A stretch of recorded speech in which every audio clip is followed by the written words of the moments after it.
এই যে নেন, এই জায়গায় একটা সই করবেন, এই জায়গায় একটা সই করবেন। কিরে সই যে করবি বুঝা করতেছস? হ, আমি যা করতেছি বুঝেই করতেছি। হেরে আমি আর রাখতাম না। হেরে এবার আমি ডিভোর্স দিয়েই ছাড়বো। আর তোরা লইছি তুই সাক্ষী দিবি। বন্ধুত্বের খাতিরে না হয় সাক্ষী দিলাম, কিন্তু আরেকবার চিন্তা করে দেখ, তোর কিন্তু একটা মেয়ে আছে। আমার মেয়ে আছে তাতে কি? আমার মেয়ে আমার কাছে লয়ে পড়মু। তোর মেয়ের মার তো 2 বছর, আর তুই তার মার কাছে থেকে তারে আলাদা করে দিবি? তার কি মা দরকার না? আমার মেয়ের যদি মা দরকার হয়, প্রয়োজন হইলে নতুন আরেকটা বিয়ে কইরা নতুন মাইনা দিমু, তারপরে হেরে রাখতাম না। ডিভোর্স তাইলে তুই দিয়ে দিবি? ডিভোর্স দেওয়ার আগে তাইলে আমার কটা কথা শোন, যে কথাগুলো আমি আজ পর্যন্ত কারো কাছে কই নাই। তোর আবার কি কথা ক? তুই যদি তোর বউরে ডিভোর্স দিয়া তোর মায়ের লেগে যদি আরেকটা মানুষ, তোর কি মনে হয় তোর এই নতুন বউ কি তোর মায়ের ওই মার মতো আদর করতে পারবো? অবশ্যই না।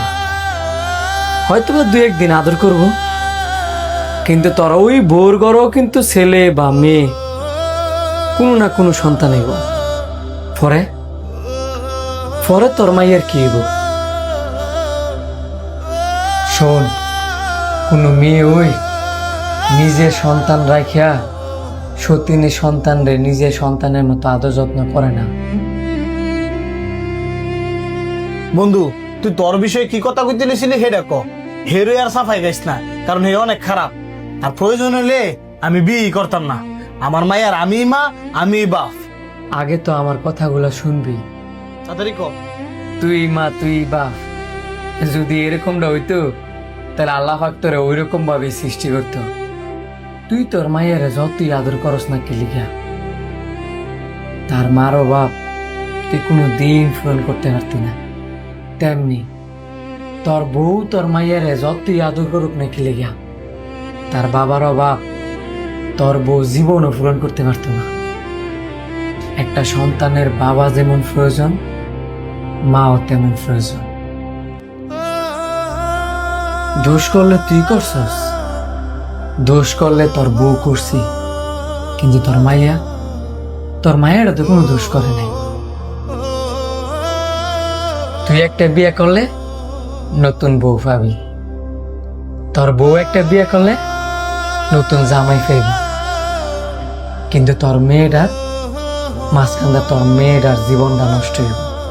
আর তোরা তো স্বার্থপর, তুই একটা স্বার্থপর, তোর বউ হচ্ছে আরেকটা স্বার্থপর।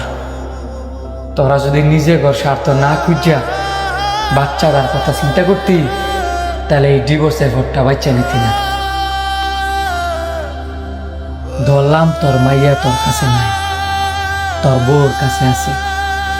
তোর বউ তো বিয়া করব, তোর বউর নতুন জামাই তোর মাইয়ার যখন মাইনা নিত না, তখন তোর মাইয়ার কি হইব? এতিমের মতো নানির বাড়ি বড় হইব। মা থাইকেও মার আদর পাইতো না, বাপ থাইকেও বাপের আদর পাইতো না। আর এতিম হইয়া একটা সন্তান বড় হওয়া কত যে কষ্ট, ওইটা আমি জানি। ওইটা যদি তোরা জানতি, তাহলে আমার মনে হয় না তোরা এই ডিভোর্সের চিন্তা ভাবনা মাথায় নিতি। এই যে তোরা বাচ্চাটার সাথে অন্যায় করতেছস, এই অন্যায়ের শাস্তি তখন হারে হারে ভোগ করা লাগবে। তুই ডিভোর্স দিতে আমার কোনো আপত্তি ছিল না, যদি কিনা তোরা সিঙ্গেল থাকতি, তখন জীবনে কোনো বাচ্চা না থাকতো। তোর ডিভোর্স দেওয়ার অধিকার আছে, কিন্তু একটা বাচ্চার জীবন নষ্ট করার তখন কোনো অধিকার নাই। তুই তোর বউর দোষ ধরস, আর তোর বউ তোর দোষ ধরে। এই যে দুজনের দোষগুলা ধরস, এই দোষ না ধরিয়া একজন আরেকজনের যদি মানায় নিতি, তাহলে তখন জীবনে কোনো ঝামেলাই থাকতো না। আর এই ডিভোর্সের পর তখন বাচ্চা নেওয়া লাগতো না। তাইলে বন্ধু এখন আমি আর কি করব? কি করবি মানে? আগে তুই নিজে ভালো হ। দেখবি তোর বউ এমনি এমনি ভালো হইবে। আপনার বন্ধু এতক্ষণ যা কইছে সবগুলো কথা সঠিক কইছে। ডিভোর্স দেওয়ার আগে একবার না 1000 বার চিন্তা করা উচিত। শয়তান সবচেয়ে বেশি খুশি কখন হয় জানেন? যখন সে জানতে পারে যে একটা স্বামী স্ত্রীর সংসার ভেঙে গেছে। আর এই সেম কথাটা যখন আল্লাহ পাক শুনে, তখন আল্লাহ পাকের আরশটা কাঁপা ওঠে।